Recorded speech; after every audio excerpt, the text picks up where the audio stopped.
We are in the castle in Cirencester in Gloucestershire. We're hosting our 10th annual SCOM. SCOM is a security and compliance conference. Today is an extra special one, however, because we are celebrating 10 years of Core to Cloud.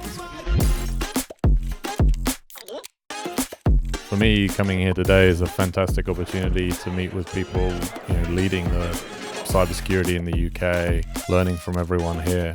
Fantastic range of experience. My main takeaway is that security is more than just technical controls. People, culture and awareness is absolutely key. Getting you guys here and, spending time networking means so much to us. So thank you so much. Have a great evening. And now the bar is open.